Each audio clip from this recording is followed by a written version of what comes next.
back again, Evil Softman here. Okay, tonight we're going to do an actual thing I haven't done in a while, which is a discussion vid. And there's two reasons I haven't done one in a while. One, I really thought that Super Dan 88 was his kind of thing, and I kind of nicked it at the time. And so I left it for him, but he hasn't really made that many videos recently. I think he will once he finishes uni, but that's beside the point.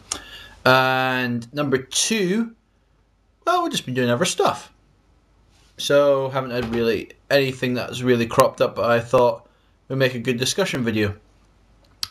Now, the discussion video tonight is going to be, do you consider games as art?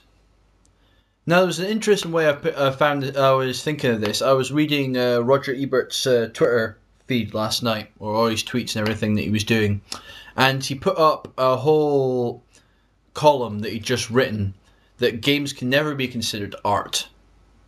When he considers everything else, he considers film art, he considers, well, paintings art, everything else, but he wouldn't consider games as art. And then he put up a subsequent tweet that basically said that the story in a computer game is like a story in a porn film, and that nobody really cares about it. Now, the second part, I'll get to the second part first, because the second part kind of irked me, because that may have been true in maybe the 8-bit or the 16-bit era, and you put in the subsequent little shitey story that nobody really cared about because you just wanted to get the gameplay. You wanted to do like a 2D platformer. You put this shitey little story in there to justify what you were doing, but it really didn't make any point in the game.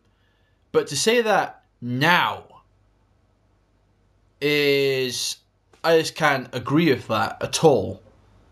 In the porn film, you can definitely agree. There is no point to it. Nobody cares. But in games now, you have all these games that have such good stories. You're talking like your Heavy Rains here. You're watching Cyberlanky play Assassin's Creed 2. That is a great story to it. You've got even Gears of War 2 had a good story to it. So you're thinking all these games have really, really good stories, and it would diminish the game to not have these stories in the game. You wouldn't really compel you to complete the game anywhere near as quickly if the story was not there. So for that point, I don't know if we can all come to consensus and agree, that point is just pure shite in a modern gaming environment. The first one really goes on your definition of art and what you consider it. Now, I would consider art as something that would, it's basically something that would give an emotion out of you, emotional response, and make you think about things. So if I see a piece of art and I think, oh, that's nice, oh, that's shite, but it gives me a response, or it gives me something to think about. It's just like, if it's something it's like meant to drive a message, or like a film that was meant to drive a message, you think about Schindler's List. It's meant to make you think about the Holocaust and everything.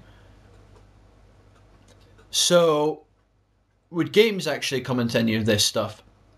Now, there's a lot of games that will give you an emotional response. I think there's definitely parallels in the medium that would definitely attribute to that. Now, I'm thinking, let's think. You could go the obvious one, say when Aerith dies in Final Fantasy VII. You could go with when what's-his-face's wife dies in Gears of War 2. You can go through lots of things that gave out an emotional response. And there's lots of games, especially the end of Heavy Rain. Heavy Rain's ending is just like, I kind of called it, but it's kind of the same as like when you're watching Usual Suspects and you find out who Kaiser Soze is. It's just like, oh! But definitely, there is definitely an emotional response there. Now, on the graphical side of it, if you're considering CG films and all the CG shite that they've put out in the last few years as art, then you have to say the much better computer-generated stuff that's on the consoles and everything is a much better medium to show off good art than half this bland 3D shite that they're pumping out near enough 3 or 4 films a studio a year. So it's just, well, I'm gonna put it out there, see what people think. Hopefully, we'll get a few responses back, and then we can discuss things. It's a way. So it's a discussion. I'm so tempted to do a Super Dan 88 Chow. No, I'm not gonna do it. Right, this is Evil Sloth Man. Out.